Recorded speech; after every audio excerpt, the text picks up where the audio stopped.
Hoje você vai responder algumas dúvidas de ouvintes que te questionaram através do seu canal no YouTube, é isso? Isso mesmo, algumas dúvidas sobre o assunto oratória, sobre falar em público. Então nós vamos começar aqui com as perguntas. Olha, vamos lá.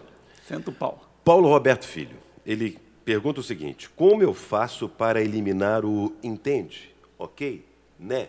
Aqueles vícios de linguagem, né, Pepe? Que, infelizmente, a gente adquire sem perceber, às vezes, inconscientemente, em apresentações em público. Então, isso chama atenção. Como é que se faz para eliminar isso? Nós adquirimos esses vícios de linguagem pela repetição, é claro. Vamos entender primeiro a origem disso. A origem desses vícios de linguagem, né, tal, ok, são inseguranças. Ou seja, você quer o feedback, você quer a confirmação da tua plateia em relação ao que você acabou de dizer. Se o que você disse está entendido, vocês estão me acompanhando, vocês estão me entendendo, não é mesmo? E essa dúvida constante, essa insegurança, vai ficando gravada. Para corrigir esses vícios de linguagem, o que você tem que fazer é, primeiro, tomar consciência de que aquilo está acontecendo. Eu entendo que eu tenho esse problema. E como que se toma consciência? Gravando. Eu recomendo que você grave suas apresentações para que você perceba se estão acontecendo aqueles vícios durante o teu desempenho da apresentação. E aí, tomando consciência, você vai reduzindo. Uma dica que eu dou para todo mundo que quer eliminar o né ao final da expressão, falar com afirmação, até mesmo com uma certa arrogância. Dizer com afirmação o que está sendo expressado. E aí, desta maneira, o né praticamente desaparece. Muda a inflexão da voz e o né some. Né? Né? Não é Pois é, aí o Guilherme Guedes pergunta o seguinte: e se eu estiver me apresentando com um microfone, como deve ser a minha postura mediante isso? Você sabe, Marcelo, que muita gente tem pânico de microfone, como se o microfone fosse alterar alguma coisa na performance, no desempenho daquela pessoa. E o microfone está ali para auxiliar, para captar a sua voz, para captar o som emitido pela sua boca. E o microfone é um aliado nosso. Então, as pessoas muitas vezes esquecem da forma correta. Às vezes seguram o microfone com a mão, baixam a mão com o microfone, gesticulam com a mão que está segurando o microfone. Isso é claro que tem que se tomar um cuidado. O microfone deve ficar com a cabeça, em palestras, com a cabeça de captação, com a cabeça do microfone um pouco abaixo do seu queixo. Nada de encostar o microfone na boca como se fosse necessário que a boca estivesse a alguns milímetros do captador do microfone. Normalmente segurando o microfone com uma mão e gesticulando com a outra. É claro que em palcos, em eventos musicais, quando há muito retorno de som de palco, o microfone deve estar mais próximo da boca ainda. Agora, para evitar a microfonia, para evitar aquele zumbido desagradável, você deve direcionar o microfone para a sua boca. O Matheus de Souza Valadares pergunta aqui: quanto maior o público, maior é a dificuldade? Você sabe que eu prefiro públicos maiores. Eu também. Públicos pequenos me deixam inseguros, me deixam um pouco inseguro, porque às vezes eles decidem conversar ali entre eles, é pior. É muito intimista, né? Muito, muito. No público grande, nós temos uma vantagem, que é a resposta da plateia.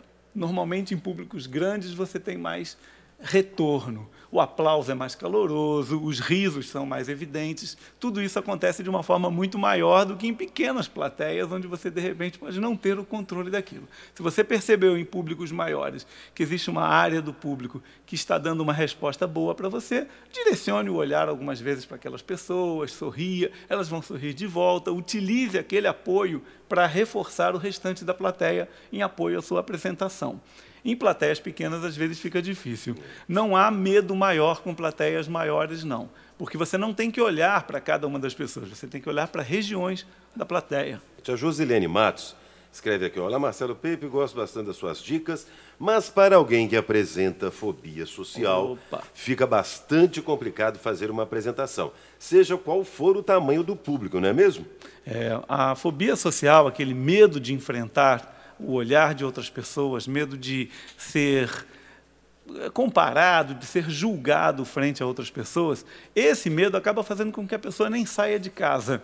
Em casos desses, é óbvio que não adianta você querer fazer apenas um curso de oratória, embora seja muito recomendado, mas que você deve, sim, procurar um terapeuta, um profissional especializado, e caso este terapeuta seja de TCC, de terapia cognitivo-comportamental, muito provavelmente vai recomendar que você enfrente aquele seu medo, aquela fobia, para dessensibilizar, para diminuir a sensibilidade frente ao gatilho que está disparando esta ansiedade. Normalmente, em cursos de oratória, são um bom ambiente para isso, sempre com a ajuda de um terapeuta. O Otávio Queiroz diz o seguinte: toda vez que eu vou falar em público, na sala de aula, na faculdade, começo bem, mas durante a apresentação minhas pernas começam a tremer. Fico suando, começo a gaguejar. O que fazer para que isso não aconteça?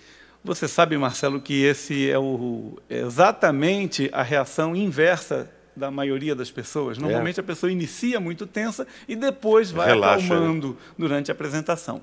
Neste caso, o que pode estar acontecendo com o nosso ouvinte é que, quando ele inicia a apresentação, ele inicia com uma certa segurança, mas ele se perde no meio e ele não lembra o que vai falar.